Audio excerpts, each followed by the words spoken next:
Buenas noches a todos. El día de hoy la Universidad Javeriana, el programa de Ciudad Pediátrica de la Javeriana, inicia su sesión académica de este mes, fin de mes, con la doctora Laura Jimena Briceño Calderón, reciente primer año de cirugía pediátrica, que nos tratará un tema muy interesante, que es anomalía del conducto falomesentérico, y hablará sobre Meckel especialmente. Doctora Laura Alejandra, adelante. Buenas noches, muchas gracias, doctor. Como lo mencionó, así es, vamos a hablar sobre las anomalías del conducto enfalomesentérico, pero un enfoque especial del divertículo de Meckel. Agradecer al doctor Gilberto Lotero, que fue tutor de la charla y no pudo asistir, y al doctor Carlos Alberto Melo.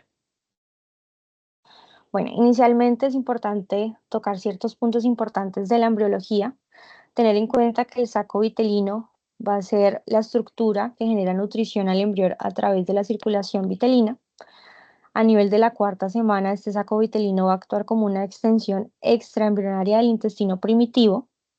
Ya a partir de la sexta semana de gestación, con el crecimiento del embrión, el intestino fetal se va a separar del saco vitelino a través de una comunicación ductal, que es lo que vamos a conocer como el conducto enfalomesentérico, relacionado en su lado izquierdo con el saco vitelino y en su lado derecho con el intestino primitivo. Ya a partir de la quinta a la séptima semana, va a haber una reducción y reabsorción de ese saco vitelino del conducto enfalomesentérico, especialmente cuando se da el proceso que conocemos de la herniación fisiológica de las asas intestinales. Ya en su regreso nuevamente a la posición dentro de la cavidad, se reabsorben estos tejidos y la placenta pues va a sustituir el saco vitelino como la estructura primaria de nutrición fetal. Entonces, cuando hay persistencia de este conducto enfalomesentérico, pues van a haber presencia de ciertas anomalías o restos, que son los que vamos a mencionar pues, a continuación. Es importante también tener en cuenta que puede haber cierta permeabilidad del conducto que se cierra hasta después del parto. Y dentro de los cuadros clínicos podemos tener el ducto del quiste enfalomesentérico, que va a ser ubicado pues, dentro de un remanente del mismo. Puede haber presencia de un pólipo umbilical, puede haber presencia de una banda fibrosa únicamente, o un divertículo de Meckel unido con una banda fibrosa hacia el ombligo, o simplemente, y digamos dentro de la patología más frecuente, pues la presencia de un divertículo de Meckel libre. Dentro de los pacientes, sobre todo los pacientes lactantes que presentan esta patología de una anomalía enfalomesentérica, solo el 40% van a desarrollar síntomas y lo más frecuente es la presencia de un sangrado por un divertículo de Meckel o cuadros clínicos de obstrucción. Bueno, entonces lo que les comentaba es que cuando hay persistencia del conducto enfalomesentérico, se van a presentar las anomalías o los restos del conducto que van a generar pues, las presentaciones clínicas que les voy a mencionar a continuación. Importante tener en cuenta que la permeabilidad, ese cierre de la permeabilidad, perdón, puede darse hasta después del parto.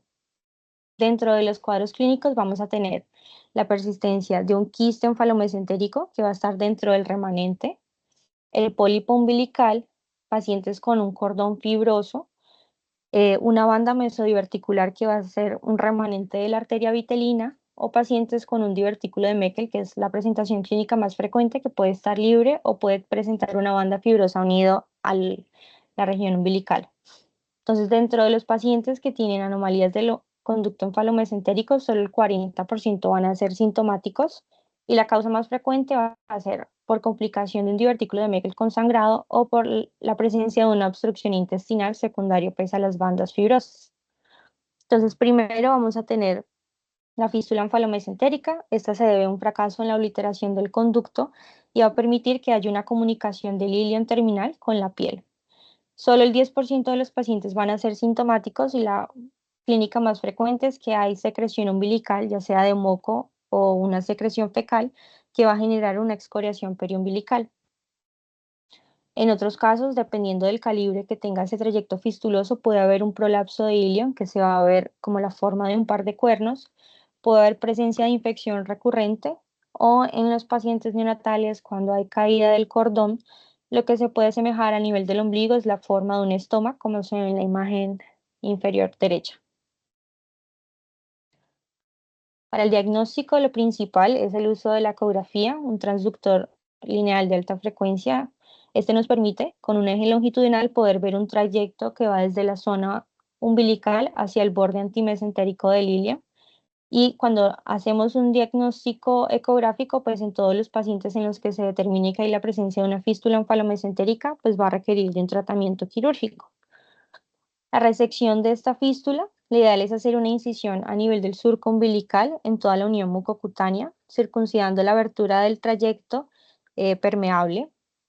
Se debe hacer una disección del trayecto completo hacia su conexión pues, con el ilion. Se hace una sección de la unión del ilion, del trayecto fistuloso cercano a la unión con el ilion. Se hace rápida del enlace intestinal con sutura absorbible y posteriormente pues se debe hacer reparo del defecto del anillo umbilical con plastia pues del ombligo. El quiste onfalomesentérico va a generarse por un cierre tanto del extremo umbilical del conducto como del extremo ileal y va a permanecer digamos, ese espacio de tejido mucoso rodeado por epitelio. Entonces, esta acumulación de moco en el conducto normalmente va a ser, que es lo que va a formar el quiste, va a ser asintomático, pero al tener estas dos bandas fijas fibrosas, eso puede condicionar un punto de torsión intestinal y presentar un cuadro de obstrucción, o puede haber una infección sobreimpuesta a la inflamación o inflamación a nivel del quiste que se va a presentar como una inflamación eritematosa en zona umbilical. El diagnóstico en el quiste onfalomesentérico también va a ser por medio de ecografía. Por medio de ella lo que se puede hacer es determinar digamos, una lesión de ecogenicidad variable. Usualmente también se utiliza el TAC para poder determinar el origen del quiste, porque su diagnóstico diferencial principal suele ser un quiste del uraco, y también para poder hacer planificación quirúrgica. En el caso del quiste onfalomesentérico, como indicación, solo se van a operar los quistes que sean sintomáticos o que generen un problema estético para el paciente. Y lo que recomiendan las guías es que cuando hay presencia de un absceso, se hace su drenaje quirúrgico y posteriormente se hace resección de restos adicionales que pueda haber sobre el conducto onfalomesentérico. Ya sobre el pólipo, este va a ser una persistencia del conducto en la zona umbilical sin conexión hacia el intestino. Usualmente ese es el que se conoce como el ombligo húmedo o el ombligo rojizo. Lo frecuente es que va a haber una secreción mucosa y al examen físico nosotros podemos evidenciar esa secreción. Va a haber también una escoriación o maceración de la piel alrededor. Y esto, normalmente el diagnóstico para un pólipo onfalomesentérico va a ser un diagnóstico clínico. Sin embargo, es importante que nosotros hagamos un diagnóstico diferencial con el granuloma umbilical. Los granulomas usualmente, si tienen secreción, suele ser una secreción serosa o sanguinolenta, nunca van a tener una secreción mucosa, y usualmente los granulomas responden bien al manejo con nitrato de plata tópico, a diferencia del pólipo. Todos los casos que haya evidencia de un pólipo onfalomesentérico debe como tratamiento hacerse una resección quirúrgica, pero recomiendan siempre hacer primero una ecografía para poder caracterizar la lesión y poder descartar que no haya otra patología asociada. Finalmente, el divertículo de Meckel, y del cual se va a basar la charla, pues va a ser ese verdadero divertículo porque está compuesto por todas las capas de la pared intestinal, de la mucosa, la submucosa, muscular y serosa. Va a estar ubicado en la superficie antimesentérica del ilion distal y su irrigación va a estar dada por la arteria onfalomesentérica, que va a ser un remanente de la arteria vitelina primitiva, que si lo extrapolamos, pues va a ser una rama ileal de la arteria mesentérica superior. Entonces, respecto a datos importantes de la historia, la primera vez que se documentó el divertículo fue en 1598 por el cirujano alemán Fabricius Hildanus. Él describió la presencia de un divertículo inusual a nivel del intestino. Sin embargo, no fue hasta 1809 que Johann Friedrich Meckel, que fue también un anatomista alemán, describió y publicó una serie de estudios sobre la anatomía y la embriología del divertículo de Meckel, y por él tiene su nombre. Durante ese trayecto de temporalidad, en 1700 se documentó el primer divertículo intestinal encarcenado en una hernia inguinal, y en 1846 se documentó la primera invaginación intestinal secundaria pues, a un divertículo de Meckel. Ya respecto al hallazgo de su mucosa terotópica, en 1861 Senker fue el primero en informar la presencia de mucosa pancreática, y en 1904 Salzer informó la presencia de la mucosa gástrica heterotópica, que como vamos a ver más adelante, pues es la mucosa más frecuente. En 1907 se determinó el primer tumor, o se diagnosticó el primer tumor carcinoide originado en un divertículo de Meckel. En 1962 se inició el uso de la gamografía, o se sugirió como método diagnóstico para el divertículo, y fue utilizado o aplicado solo hasta 1970. Y finalmente, pues un dato importante: en 1992 por Atwood se realizó la primera resección asistida por laparoscopia de un divertículo de Meckel. Entonces, respecto a la epidemiología, esta va a ser la malformación congénita más frecuente del tracto gastrointestinal, y sin embargo, su incidencia verdadera es difícil de determinar porque la mayoría de los pacientes son asintomáticos. Lo que se ha determinado como prevalencia general ha sido entre el 0,3 al 2,9%. De esos pacientes que presentan divertículo de Meckel, entre el 2 al 44% van a tener un tejido ectópico, y como les mencionaba, la mucosa gástrica va a ser la más frecuente. Ya en menor proporción la mucosa pancreática, y mucho menos evidencia de tejido duodenal, cólico y endometrial. Se ha visto que los pacientes que tienen un cuadro clínico por complicación por sangrado es más frecuente que presenten una mucosa gástrica versus los pacientes que son asintomáticos, y menos del 5% pues van a presentar anomalías asociadas. La regla del 2 es importante siempre tenerla en cuenta cuando vamos a hacer una caracterización muy general de esta patología. Es la que nos describe como las características clásicas del divertículo de Meckel, y es que se presenta principalmente en el 2% de la población. Sus complicaciones o su diagnóstico se suele dar en los primeros 2 años de vida. La relación de hombres a mujeres es de 2 a 1. Suele estar localizado a 2 pies de la válvula ileocecal, con una medida de 2 centímetros de diámetro, de 2 pulgadas de largo, y tiene usualmente dos tipos de mucosa terotópica, que las más frecuentes, la gástrica y la pancreática. Respecto a sus factores de riesgo, se ha visto un aumento en su incidencia cuando hay asociación a otras anomalías del tubo digestivo, y en menor proporción a pacientes que tienen anomalías del sistema nervioso central y del sistema cardiovascular. Sin embargo, pues el riesgo se ha visto que disminuye con la edad. Este artículo, que fue publicado en el 2005, pero me pareció importante mencionárselos, fue una regresión logística que se hizo en el Hospital Mayo Clinic, en el cual hicieron un seguimiento durante 50 años de 1.476 pacientes para determinar qué características clínicas estaban asociadas a presentar un divertículo de Meckel sintomático o presentar una complicación del mismo. Eso también con la idea, como vamos a discutir pues más adelante, cuando hay un hallazgo de un divertículo de Meckel incidental, si se debe hacer resección quirúrgica del mismo o no.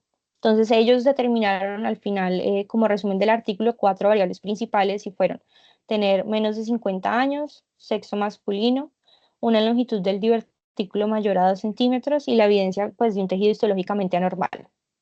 Con la presencia de uno de ellos, la proporción de tener un divertículo de Meckel sintomático era del 17%, y a medida que se cumplían pues las variables aumentaba, llegando hasta un 70% al cumplir las 4. Entonces, respecto a la clínica, como les dije, la mayoría de los pacientes pues van a tener una evolución silente, pero entre el 4 a los 6% de los pacientes pueden presentar complicaciones, y de ellos el 50% va a ser antes de los 10 años. Siempre pues teniendo en cuenta que la mayor proporción, obviamente, menores de los 2 años. La complicación más frecuente va a ser la hemorragia intestinal y la obstrucción intestinal, son mucho más frecuentes en la población joven.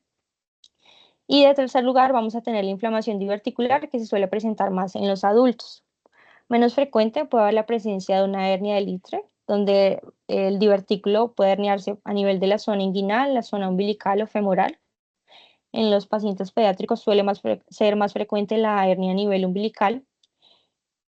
Los cuadros de neoplasia, que se suele presentar más en los pacientes ancianos. La mayoría de tumores que hay a nivel del divertículo de Meckel son malignos, y de los malignos el más frecuente va a ser el tumor carcinoide, con una prevalencia entre el 0,5 al 4%. Y en los neonatos, pues es poco frecuente que hagamos un diagnóstico o que evidenciemos una complicación por un divertículo de Meckel, pero si hay evidencia, suele ser por perforación o por obstrucción. Entonces, dentro del cuadro de sangrado, suele ser un sangrado digestivo bajo. La hemorragia por divertículo de Meckel constituye el 50% de las causas de sangrado bajo los niños. Estos episodios suelen ser indoloros y episódicos y las heces pueden ser desde un color rojo rutilante a oscuro o alquitranadas. O tenemos el otro lado, los pacientes en los que no hay evidencia clínica de un sangrado, pero son pacientes que persisten con una anemia inexplicable y que van a requerir de transfusiones a pesar de que este no sea un sangrado que amenace la vida. La incidencia de mucosa gástrica en este tipo de complicación suele ser del 80% y lo que genera esta secreción del ácido gástrico es la formación de úlceras a nivel de la unión de la mucosa ectópica con la mucosa ileal normal. Suele ser su ubicación más frecuente, pero también puede estar ubicado en el polo, digamos, en la zona cercana al mesenterio del ilion sano o a nivel de la base del divertículo. Este estudio, que fue publicado en el 2021, fue un estudio de casos y controles retrospectivo. El objetivo de ellos era caracterizar los niños que tienen un diagnóstico de divertículo de Meckel hemorrágico y poder determinar un score de riesgo diagnóstico y así evitar pruebas diagnósticas invasivas como una endoscopia o una colonoscopia y ya poder realizar directamente una exploración por la paroscopia. Este estudio fue realizado entre el 2005 al 2015 en un hospital infantil. Ellos tomaron todos los pacientes de 18 años que tuvieran hematoquesia y como casos, los pacientes que fueron confirmados con diagnóstico de artículo de Meckel versus otra patología.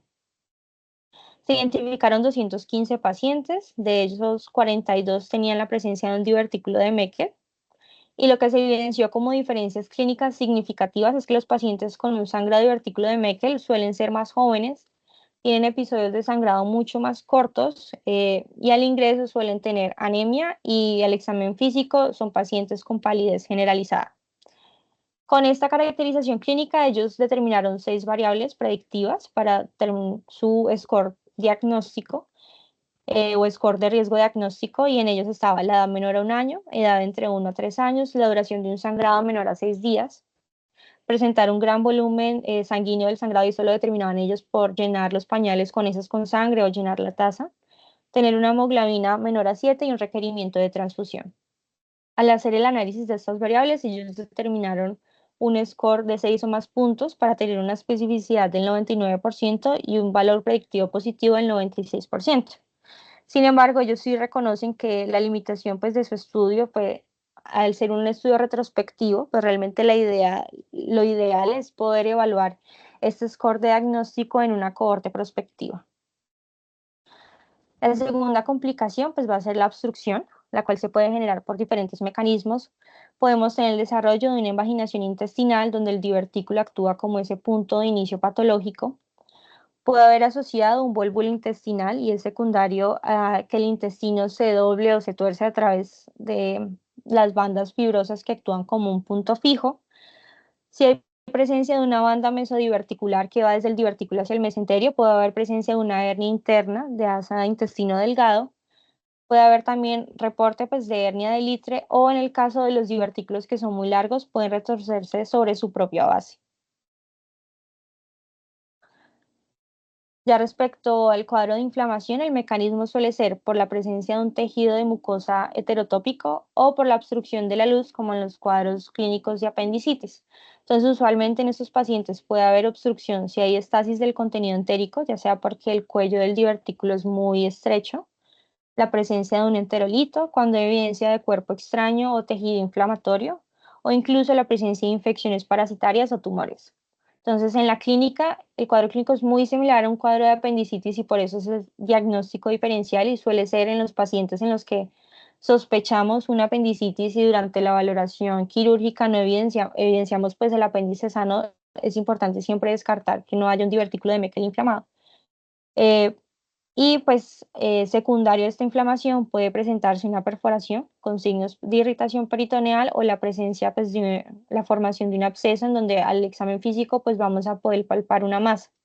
Sin embargo, pues estos criterios clínicos realmente no son específicos de divertículo de Meckel y por eso dificulta su diagnóstico. Entonces, para el abordaje, digamos, diagnóstico, se requiere el enfoque de ayudas imagenológicas.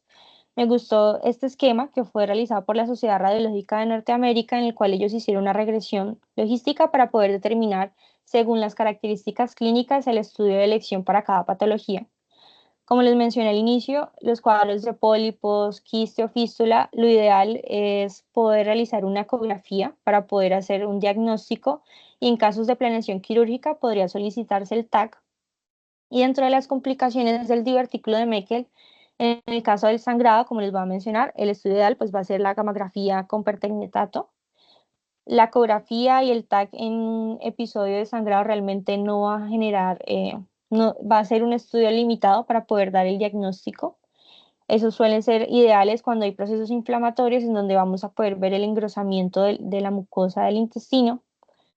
Y en episodios pues, de obstrucción, si sospechamos de una invaginación, pues ideal tomar una ecografía o si hay sospecha de vólvulos, pues ya ideal tomar la tomografía. Como tal, las radiografías simples en cuadros de obstrucción pues no van a confirmar el diagnóstico ni tienen un rol para el enfoque diagnóstico de un divertículo de Meckel. Solamente pues es un estudio de tamizaje que nos permite diferenciar si el paciente tiene unos signos pues de obstrucción intestinal. Entonces, la gammagrafía con radioisótopos de pertecnato es un estudio de elección en los pacientes que tienen hemorragia y suele utilizarse en pacientes que son hemodinámicamente estables. No requiere que el paciente tenga un sangrado activo en el momento. La base del estudio es con la administración pues, de pertecnetato, se administra por vía endovenosa, este es absorbido y es secretado por las células de la mucosa gástrica. Entonces, la idea es que a medida que se toma el estudio, se evidencia que hay una acumulación focal del divertículo, usualmente pues, a nivel del cuadrante inferior derecho, al mismo tiempo que también se ve que la mucosa gástrica pues, tiene su actividad normal. Sin embargo, pues pueden haber falsos negativos cuando el divertículo de Meckel no tiene mucosa gástrica o en casos en los que el divertículo quede oculto por la vejiga, por eso puede utilizarse para el estudio de una sonda vesical. También sugieren el uso de pentagastrina, que ayuda a aumentar la secreción de ácido gástrico y pues aumentar la precisión del estudio. En el 2023 se hizo un análisis de esta prueba diagnóstica en una revisión sistemática y se encontró que su especificidad es del 95%. Sin embargo, su sensibilidad puede variar y puede ser moderada por diferentes factores, principalmente con la edad, va a disminuir, sobre todo en los pacientes ya adultos, la sensibilidad del estudio puede bajar hasta en un 60%.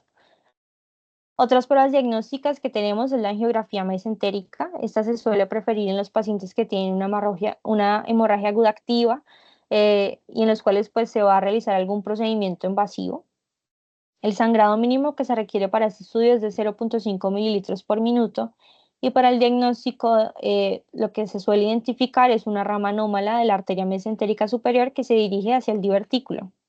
También está la gammagrafía con eritrocitos. Esta prueba es mucho más sensible, pero menos específica y va a requerir pues, de un sangrado de 0,1 mililitros por minuto. Otras pruebas diagnósticas que realmente, como les mostré en el score, no se recomienda es la endoscopia superior o inferior, la biocápsula que realmente, como les mencioné, este cuadro clínico suele ser en los pacientes lactantes y por ello pues en ellos está limitado este tipo de procedimiento. Sin embargo, lo que vamos a ver va a ser un signo de doble luz. Puede haber presencia o evidencia pues, de ulceración o una entrada diverticular. Y con la ecografía del TAC, como les mencionaba, la ecografía es útil en pacientes con procesos inflamatorios. Los hallazgos suelen ser más sugestivos pues, de un proceso appendicular y en la tomografía es muy infrecuente identificar un divertículo de Meckel a menos de que haya una complicación como una diverticulitis, sino realmente su estructura se va a ver como, simplemente como cualquier otra asa de hilo. Ya respecto al tratamiento, pues todo paciente que sea sintomático va a requerir de una resección quirúrgica.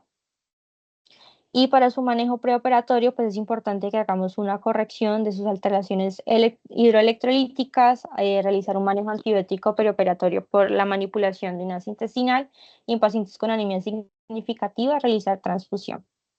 Respecto al tratamiento, pues vamos a abordar tres temas que son de discusión y que me gustaría que al finalizar de la charla, pues cada cirujano en su experiencia nos diga su opinión y es siempre tener en cuenta de si se prefiere realizar una diverticulectomía simple versus una resección segmentaria, si se hace cirugía abierta o cirugía por laparoscopia o una cirugía asistida por laparoscopia. Y finalmente, y la discusión que realmente hasta la fecha no hay un consenso es si se debe o no hacer una resección de un divertículo de Meckel como un hallazgo incidental. Entonces, para la diverticulectomía simple, pues vamos a hacer ya sea una incisión longitudinal o una incisión oblicua. La idea es, pues este procedimiento es mucho más sencillo que la resección segmentaria y se suele indicar en casos mucho más específicos. Ya la resección ileal segmentaria con anastomosis terminal se recomienda en los pacientes que tienen un cuello de divertículo ancho, cuando la relación entre la altura y el diámetro del divertículo es menor a 2, que son esos divertículos que vemos que son muy cortos y anchos. Los pacientes que tienen episodios de sangrados por un divertículo de Meckel se prefiere hacer una resección segmentaria para evitar dejar mucosa residual solamente realizando la diverticulectomía. Y anteriormente se indicaba que al pues examinar el divertículo, si evidenciamos que hay una anomalía palpable, debería hacerse resección segmentaria y si no, una diverticulectomía.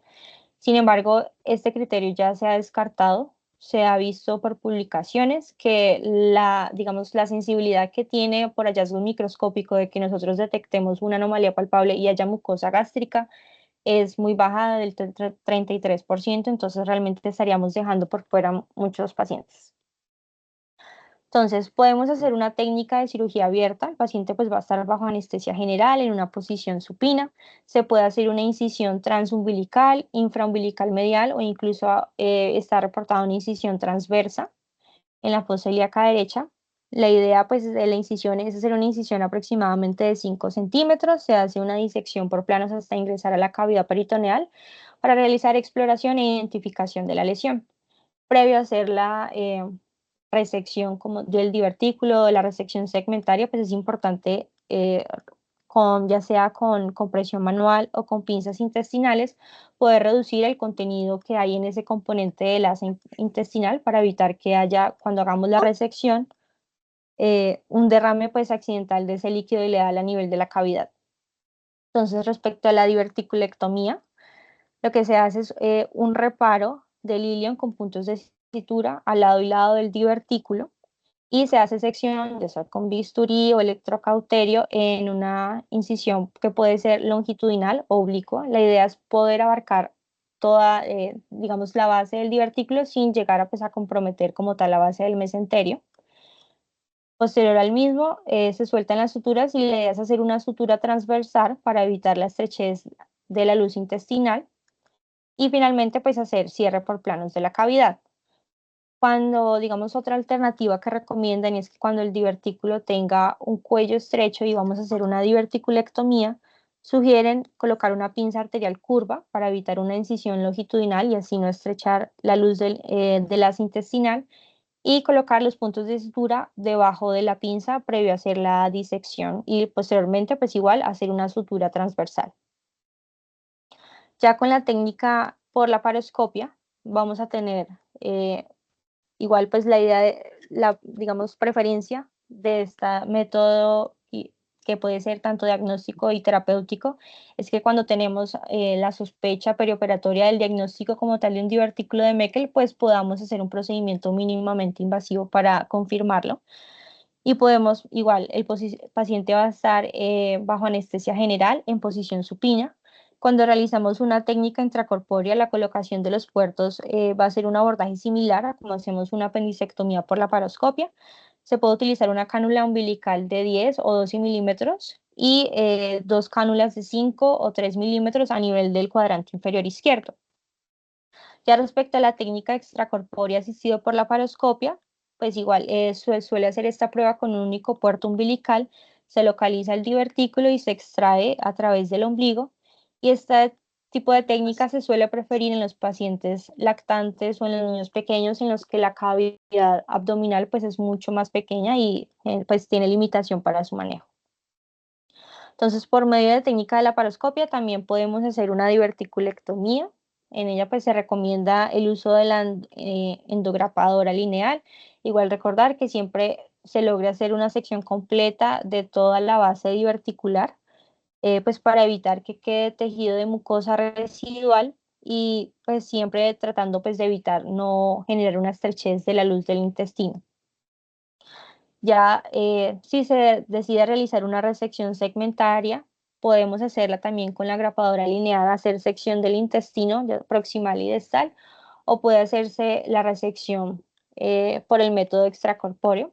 La idea es hacer sección del intestino a nivel proximal y distal. Se deben ligar los vasos mesentéricos muy proximales al tubo digestivo y la arteria que irriga principalmente al divertículo también debe seccionarse de manera independiente, ya sea por electrocauterio o por, si lo hacemos con técnica manual, pues pinzas de Kelly y ligar el vaso. Eh, lo que se recomienda principalmente en la población pediátrica es que hagamos una anastomosis terminal y se debe hacer siempre cierre del mesenterio, evitar que pues, no se vaya a generar una hernia interna a través del mismo y cierre de la cavidad por planos. Entonces, tengo unos casos clínicos que son pues de autoría del doctor Carlos Melo, que nos entregó pues imágenes de su archivo personal. Importante tener en cuenta, por ejemplo, los pacientes que se presentan con cuadro de obstrucción intestinal. Este es un paciente que presentaba una banda fibrosa que generó una obstrucción intestinal y una posterior necrosis secundaria al mismo. En estos casos, pues siempre es importante que nosotros hagamos una sección de esa banda fibrosa y liberemos las asas intestinales. Y pues dependiendo de la viabilidad del intestino, pues se va a hacer la resección segmentaria y una anastomosis terminal posterior. En este caso, pues el paciente requirió de un abordaje abierto. También puede presentarse cuadros de invaginación intestinal. Este fue un paciente en el cual ingresó por una invaginación intestinal que no pudo ser reducida por manejo no invasivo por medio de enemas. Y ya durante la valoración quirúrgica,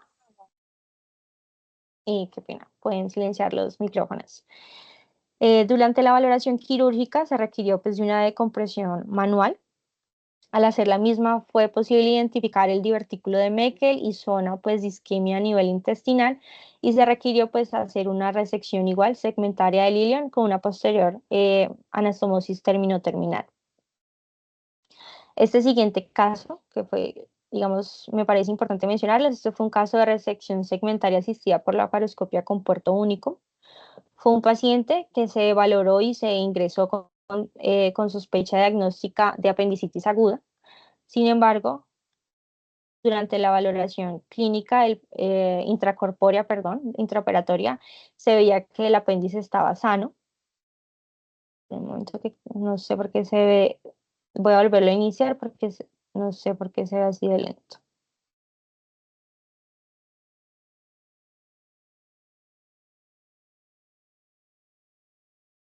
Bueno, qué pena, no sé por qué se ve tan lento el video, pero se identificó el apéndice, que estaba realmente para la clínica del paciente relativamente sano.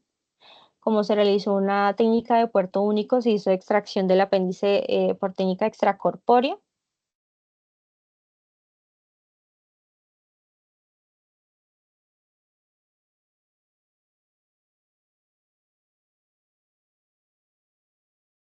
Perdón, me disculpan un momento.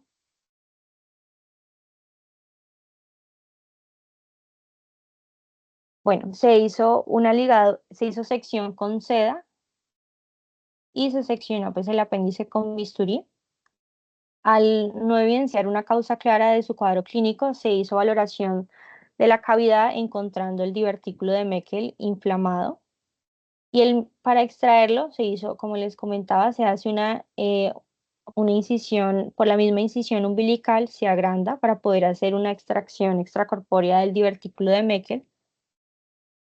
Y al extraerlo lo que se pudo identificar es que el divertículo tenía un mesodiverticular, una banda mesodiverticular unida pues a la base del mesenterio. Y igual se hizo su resección segmentaria.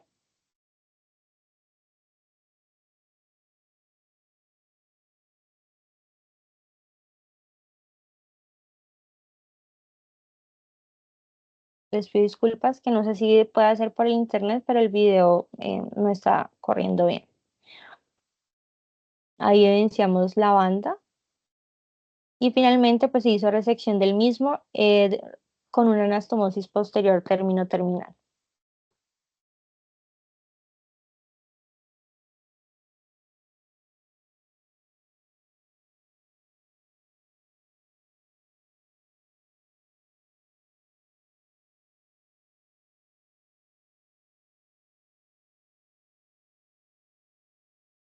Bueno, entonces dentro de la revisión bibliográfica que encontré, en el 2021 se publicó un estudio retrospectivo, en cual su objetivo era comparar los resultados postoperatorios que se obtenían de una cirugía laparoscópica versus una cirugía abierta.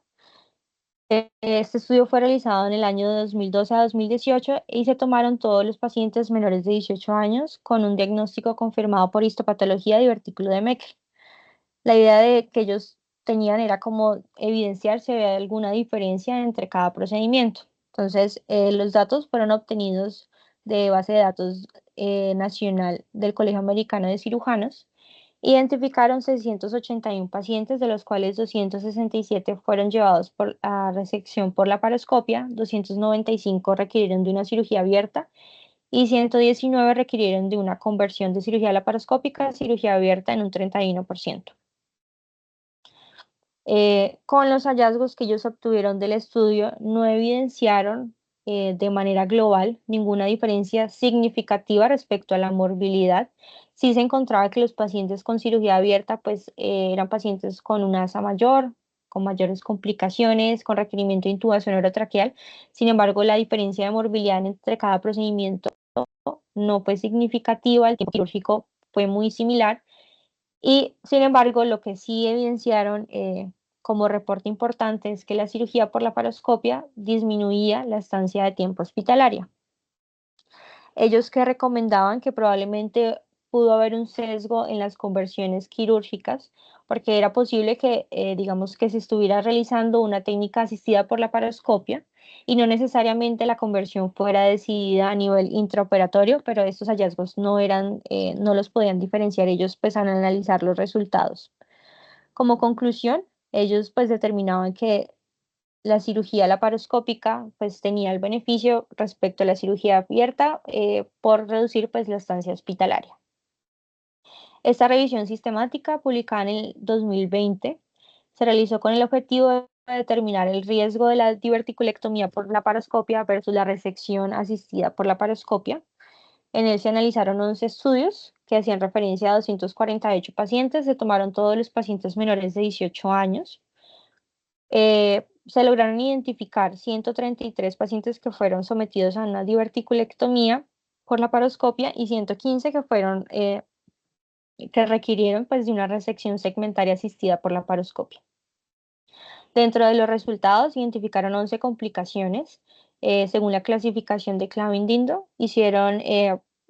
realmente no encontraron diferencias significativas, pero en el grupo que fue sometido a diverticulectomía se reportaron 4 complicaciones y en el grupo con laparoscopia 7. Las más frecuentes fueron pues, infecciones asociadas a la herida umbilical que requirieron de su tratamiento antibiótico. Dentro de los pacientes que fueron manejados con diverticulectomía, solo se documentó en uno de ellos que hubiera persistencia de sangrado gastrointestinal y requiriera nuevamente de una cirugía para hacer resección ileal. Eh, Concluyendo al final que la diverticulectomía tenía bajo riesgo para generar pues, los episodios de una mucosa terotópica residual, si pues, se lograba hacer la resección adecuada a nivel de la base. Sin embargo, ellos sí persistían recomendando que la resección segmentaria debería siempre considerarse en los pacientes que tuvieran un divertículo de Meckel corto y ancho, pacientes en los que fuera visible isquemia a nivel de la base o cuadros clínicos de volvulus o obstrucción. Ya respecto a los pacientes asintomáticos, eh, sí, nosotros, aunque es raro, logramos ver un hallazgo incidental de un divertículo de Meckel solamente por imagen.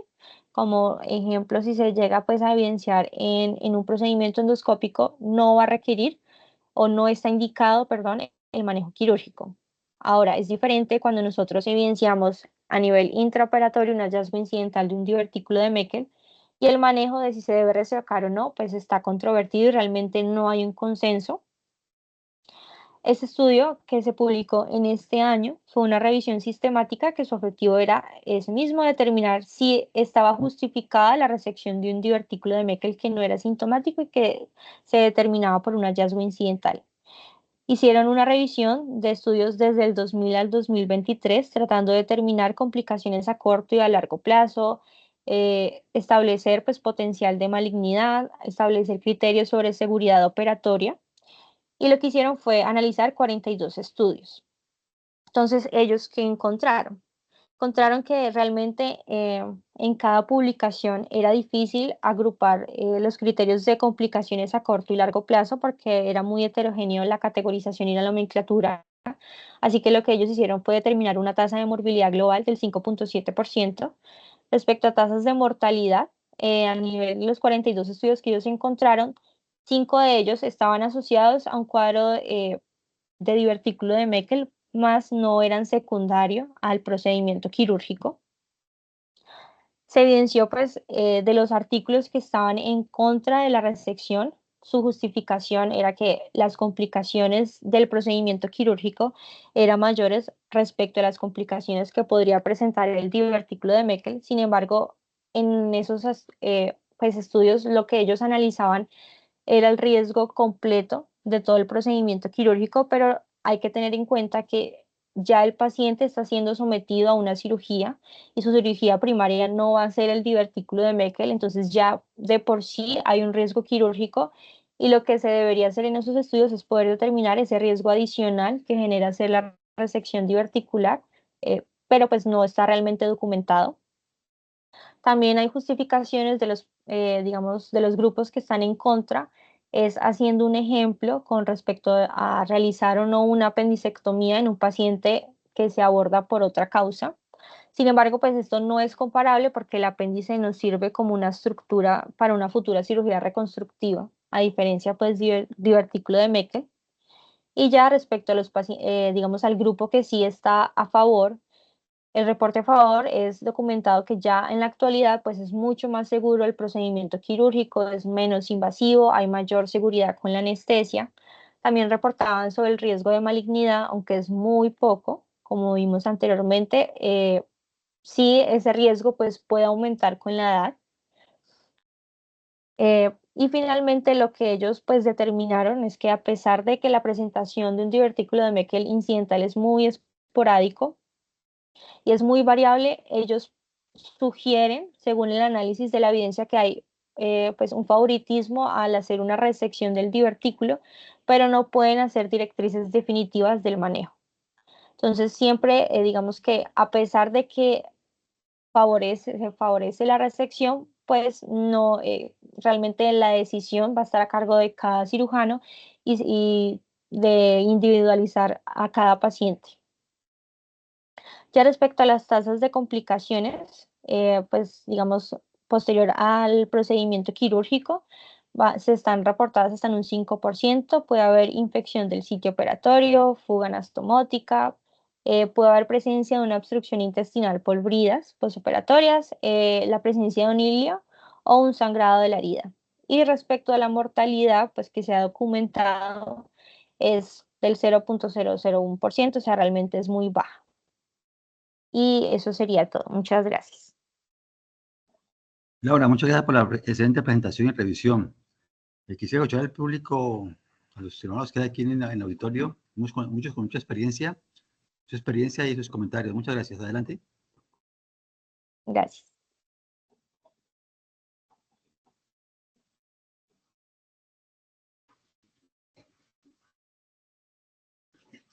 Adelante, Mauricio. Bueno, gracias. No, igual de acuerdo, muy buena la revisión, muy importante conocer ese espectro de las malformaciones del conducto onfalomesentérico, porque no solamente es el divertículo de Meckel, pues que es el más frecuente, sino desde un simple granuloma umbilical, que ya sabemos que es la persistencia de esa mucosa que queda del onfalomesentérico residual, y todos los otros que mostró de los quistes, etcétera, etcétera, que son pacientes que pueden llegar a etnos obstruidos. En cuanto a las preguntas iniciales que sacó Laura con respecto a nuestra experiencia con el divertículo, pues personalmente creo que una técnica muy buena es la videoasistida, porque es muy sencillo sacar el asa por el ombligo. La resección anastomosis afuera rinde muchísimo más, acorta el tiempo quirúrgico. Y yo sí soy partidario de hacer resección segmentaria por seguridad. Pues es muy difícil uno categorizar los centímetros, si es ancho, porque eso puede ser muy subjetivo. Entonces yo creo que lo más seguro para el paciente es hacer una resección segmentaria que tiene prácticamente el mismo riesgo porque es una anastomosis o una rafia y es más seguro. Por la otra pregunta que era si se hacía cuando se encuentra de una forma incidental o no, yo creo que hay que analizar el contexto de la patología inicial por la cual uno está operando el paciente, si permitiría o no, en ese caso, la resección segmentaria del divertículo de Meckel o no, y eso hay que individualizarlo en el contexto de la patología por la cual uno está operando el paciente. Está haciendo no está haciendo una peritonitis o haciendo una por otras razones, pues no tiene ningún sentido exponer al paciente a una resección, pero si es otra patología donde se considere limpia la cirugía, pues podría en un momento dado pensarse en que sería beneficioso, pero pues eso es muy individual como salen todos los artículos y hay que contextualizarlo. Eso es todo.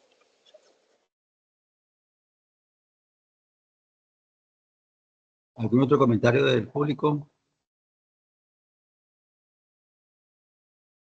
Adelante, Carlos. Buenas noches. Primero, gracias por la invitación y gracias a Laura también por la revisión. Quería comentar algo de la experiencia mía o personal acá en Pasto, y es el hecho de que las gamografías, no sé cómo pasará allá en Cali o en otras ciudades, se puede demorar 8 o 10 días en realizar una gamografía para estos pacientes. Entonces yo en estos pacientes sí me voy por la parte clínica. Si tengo un lactante que me llegó con una rectorragia, una hematoquesia, con anemia, y estaba sin otros síntomas, lo más probable es que sea un divertículo de Meckel y no espero la gamografía para poderle hacer la cirugía.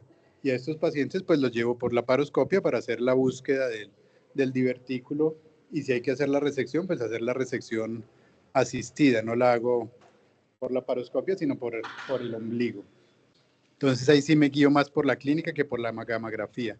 La gamografía en los pacientes de pronto que está uno haciendo estudios de anemias crónicas, que no se encuentra un sitio de sangrado, una de las causas puede ser el divertículo de Meckel. En ese paciente sí espero la gamografía para ver si lo llevo a cirugía.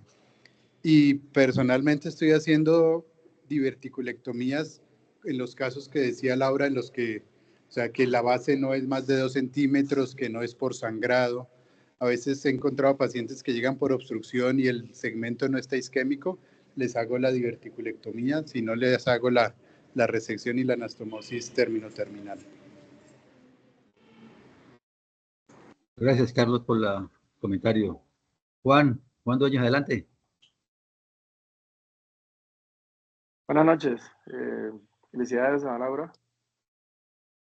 Yo comparto con Mauricio creo que este debe ser un tratamiento videoasistido. Tenía una pregunta para Laura cuando ese artículo habla de la paroscopia, si es videoasistida o hacen la anastomosis dentro, que se me hace que es cara y además depende del tamaño del paciente. Dime. ¿En cuál, Doc? ¿En cuál de los artículos? ¿En el que comparaba abierta con Sí, resección? comparaba abierta con la paroscopia. Ajá. ¿Si era Doc, completamente laparoscópica o videoasistida? No, era la resección segmentaria, era video asistida. Ok. De las primeras complicaciones que yo vi fue un cirujano de adultos que tuve que ir a ayudarle después. Hizo una resección con engrapadora intracorpórea, pero se llevó el divertículo y una parte de la luz del intestino y se ocluyó manejándolo como una estenosis casi. Por eso pienso que es más seguro sacar el divertículo por el ombligo, hacer la resección. Yo también hago resección y anastomosis, no me animo a la diverticulectomía y pienso que es un potencial estudio de seguir las patologías y ver realmente qué tanto se extiende la mucosa hacia el lumen intestinal para poder decir uno que la resección es segura. Sé que la literatura menciona que si la base es estrecha se puede hacer una diverticulectomía, pero tampoco me quedo muy tranquilo. Con relación a si debemos operar a un paciente con un hallazgo incidental, yo diría que también depende de qué cirugía estemos haciendo. Si estoy haciendo un Nissen y encuentro un Meckel, pues no sé si yo no le agregaría el riesgo de una anastomosis a un paciente que le tuve el hallazgo incidental. Como el doctor Carlos de Pasto también adoptamos nosotros en la guía clínica del hospital universitario, paciente que ingresa a urgencias con sangrado masivo, que se choquea, que se recupera y vuelve y se choquea, lo pasamos a quirófano a buscarle por laparoscopia y descartar, porque como dice la gamografía, pues es un poco más rápido que allá, pero no es correr el riesgo de mandarle una gamografía en ese momento al paciente. Y nos ha ido bien. Desafortunadamente fue a propósito de un caso de un paciente que esperando se choqueó y falleció. En este momento, si el paciente llega con un sangrado importante, está dentro de la estadística, clínicamente nos parece, va primero a quirófano con una laparoscopia diagnóstica. No son muy frecuentes, pero hay que sospecharlo y no menospreciar lo que es. No importa que no lo encontremos o entremos y sea el intestino sano, si la clínica lo amerita, es mejor equivocarse a favor del paciente. Nuevamente, felicidades. Gracias, Juan Carlos, por el comentario. Sí, siempre ha habido controversia en el tema de cuándo hacer una diverticulotomía solamente o una resección de anastomosis. Yo quisiera hablar algo más sobre la gamografía. Para que una gamografía sea positiva requiere un sangrado importante del divertículo. Y si a veces para ir negativa, el paciente debe ser su divertículo que sangró y dejó de sangrar. Por eso la gamografía debe ser con el paciente sangrando y en una buena proporción. No le encuentro en este momento la cantidad y la proporción de porcentaje de sangrado para que se manifieste en la gamografía. Pero es claro que si no sangra el paciente, no van a ver divertículo. Por eso si un paciente sangró y dio anemia crónica, como dijo Carlos Villamil, debe el paciente explorarse realmente, ya sea lo que tenga en la mano, la laparoscopia o abierto. Hoy en día, pues, con la laparoscopia, pues, es más factible y más fácil para uno ver realmente qué es lo que sangra. Ahora, antiguamente cuando hacíamos a ciudad abierta, muchos pacientes entraban con diagnóstico de apendicitis, y los operamos abiertos por Rocky Davison, y al no encontrar el apéndice sano, nos tocaba revisar el hilo terminal y en muchos casos encontramos el divertículo Meckel sangrante o inflamado o con una patología propia del sí mismo. Y eso obligaba a hacer una resección de anastomosis. Y la verdad que no, prefiero hacer una resección de anastomosis porque ese pequeño porcentaje que se ve de pacientes con diverticulotomía que sangran después es suficiente para mí para decidir una resección de anastomosis. O sea, a todos mis pacientes les hago resección de anastomosis, ya por puerto único, por video asistido con los 3 puertos, o como lo quieras hacer. Prefiero hacerlo de esa forma realmente. Ahora, el tema de hacer la apendicectomía incidental, si está sana, eso ya es decisión del cirujano, como dijo Juan Carlos, pero yo me limito a una quita la apéndice cuando el paciente tiene patología urológica previa. O sea, un paciente que tiene una vía neurogénica, un paciente que tiene patología urológica X, le dejo el apéndice, porque puede seguir después para una futura reconstrucción de algún tipo de reconstrucción urológica. Eso era todo. Muchas gracias.